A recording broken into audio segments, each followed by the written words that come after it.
Broadway favorite Andy Karl, Tony-nominated for Rocky and On the 20th Century, has hit Theaterland, starring in the new musical Groundhog Day. We're here at the Covent Garden Hotel to find out all about his London adventure. What's up, Andy Karl? Look we're in London. Hello, chap. How are you? Oh, speaking of, yes. I bought you some London staples here. Everyone needs to get in on these. Maltesers are Whopper, like the AKA Whoppers. the British Whopper. The British Whopper. But they're insane about them. I love them. Do you eat them? You don't eat these. I'll eat them all the time. Aren't you still on your Rocky diet? Rocky doesn't eat Maltesers, does it? No. Well, I can eat whatever I want. Thank you for the Maltesers. I just relive every day so I can eat whatever I want. But I also have here the official London Theatre guide. So official. And there's a tube map in there. If you want. But I made the cover. Look at this. That's my proudest moment. Is this your first London brochure cover? That's my first London anything. So you are in Groundhog Day. Groundhog Day. This is so exciting. It's like a world premiere. It's a world premiere. And it's Old Vic Theater, which is so you feeling super fancy? Yeah, this was a bucket list thing for me to do to come to London. Yeah. But the thing was, I had no idea how spectacular the show could be until I got to read the script, and Matthew Ward and I sat down and talked about it, and I was like, I have to do this. And he played me a demo of the opening, and I was like, that's friggin' genius. Huh. Tim Minchin. Tim Minchin. Who wrote all the music for this. And I was like, I gotta get in on this. Auditioned, nailed it. What was that audition like? Did you have to just sing that music? I was on SVU, and I was on the street filming in my underwear some scene for SVU. And you can see it, I'm sure you can look it up on Hulu or something, but that scene is done. And it was freezing, and I throw on all my clothes, and then I went to the audition at like 5 p.m. and nailed it, so. That story has nothing to do with you filming in your underwear, by the way.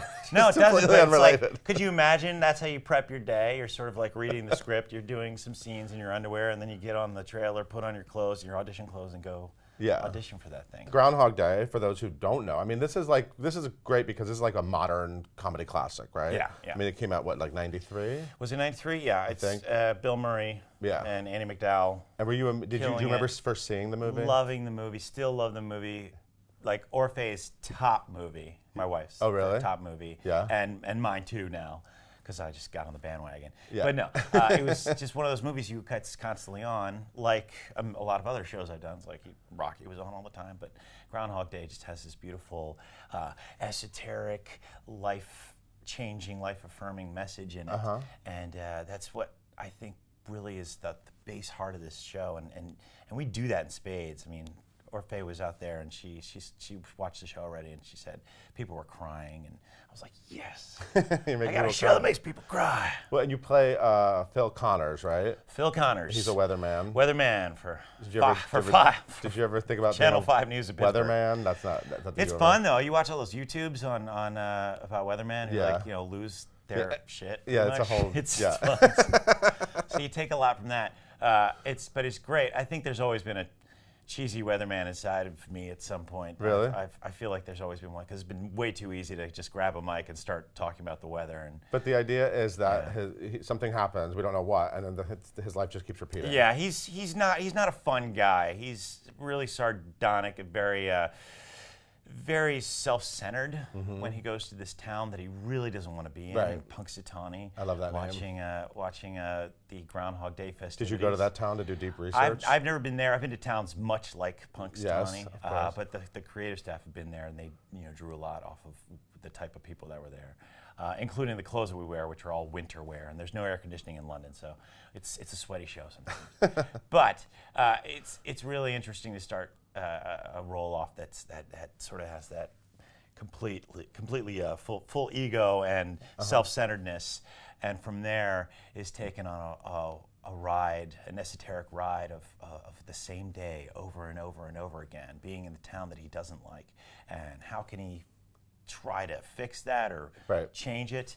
And it's that journey which is really important, because that's the journey for, I think, all of us in our lives. It's like, why are we here? What are we doing? What are the small things? What are the big things? And what do we really need to care about? in a very funny and very magical way. This show is very magical. And so you have what the screenwriter wrote the book. Danny Rubin, right? who wrote it, wrote the actual screenplay. You have Tim Minchin writing songs, and are they just hilarious? Yeah, you love them. I mean, I think there's also Tim Minchin.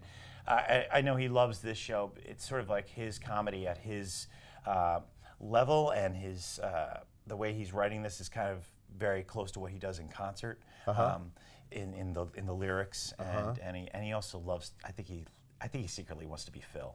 So he wants to play Phil. Yeah, I mean, is he like vying for your part? He could be. I'd love it. I'd watch push you down the stairs. Tim Minchin playing that. He's but yeah, there's a lot of sweat involved, and when he watches the sweat, he's not really into like, oh, I don't want to sweat that much. So what's it like to fly to London? You've been here for months, right? Yeah, I've been here since the end of April. And you're the only American in the cast, only correct? American in the cast. So you walk into rehearsal and you don't know anyone. You don't know any of these people, these Brits. None of them. What's that? Is that intimidating for you, or what was that like? It's intimidating. It's kind of a clean slate thing where I feel like I've been working in a town in New York where a few people have gotten to know me or know my antics and know how to deal with me. 2 Tony nominations, but, by the way. Thank you very much. And so, but I think with every new group of people, you just create another family of it's so much fun to be with. And I got to say, this cast and this crew, but this cast especially, they have really touched my heart personally. I mean, I bought them all pizzas several times just because I just love you guys so much. And the show is really about all these people coming together and being a small town like that. And it's been a great time. And they're incredibly fun. They're very nice. But they still haven't bought me fish and chips, which I'm still waiting for. I've been here since April, no fish and chips. So you have some new friends on this side of the pond. Yeah, like lifetime friends. I think they're just incredible, everybody. So cool. And what about life in London? Are you liking it? What do you like about here, or what do you miss about New York, or besides what about your animals? You throw do you miss New your York, animals? Brooklyn, Philly, San Francisco together, and I feel like that's London. That's London. It's or something, some New York, version Brooklyn, of that. San Francisco, and Philly. Yeah. So okay. It's like familiar territory, but it's all sort of the best parts of all those. Okay. And especially here at Covent Garden, at the Covent Garden Hotel, it's just been wonderful to shop and hang out and it's the summer, so it's been beautiful out here. It's not all rainy and terrible like people say. It's been really great weather pretty much the whole time I've been here. And my wife just got here on Saturday, so we've been just like doing all the touristy things. How have you guys been communicating? Do you like FaceTime and stuff? Thank God for FaceTime. Yeah, right. Never used it before until Changed we were everything. apart, and then this is like actually sort of having her there. Except I can't pet my dogs. All I get I was to do going is to say, see them. did you get visuals of the dogs? Yeah, they come every time she speaks to the dogs via FaceTime. They crawl up on her and kiss her and look into the camera. So I'm like, you can't get better than that with your dogs. Love them so much. So you're here for how much longer?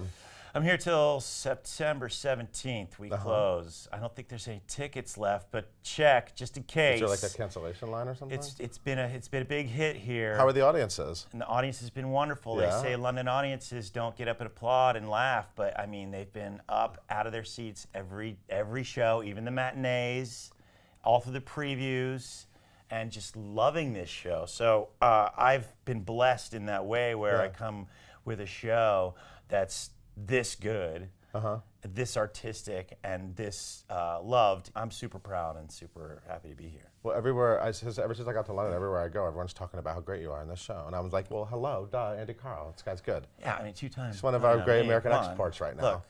Look, you're an American. You're a Broadway export. I love it. Yeah, no, it's again, it's a bucket list thing for me, and I'm minding my P's and Q's and doing the best I can because they're really. It's a privilege to come over here, and they care about their theater. I've seen some shows here while I've been here, and just it's been amazing. So I'm also terribly relieved you don't have one of those phony accents. Oh no! I think there's a lot of Broadway actors with this pick them up accent, which is pick up. Every time I try to speak with an English accent, I feel like I'm being offensive. Hello, darling. How are you today? Good. Can you go get me some fish and chips? I feel offensive, as if I was like, started talking in like I've actually done an Indian accent on stage in the Mystery of Edwin Drood. Yes. Thought that was going to be offensive. Got away with it, but It's, but I keep to this, which is, you know, this is an upgrade from the Baltimore accent that I used to have.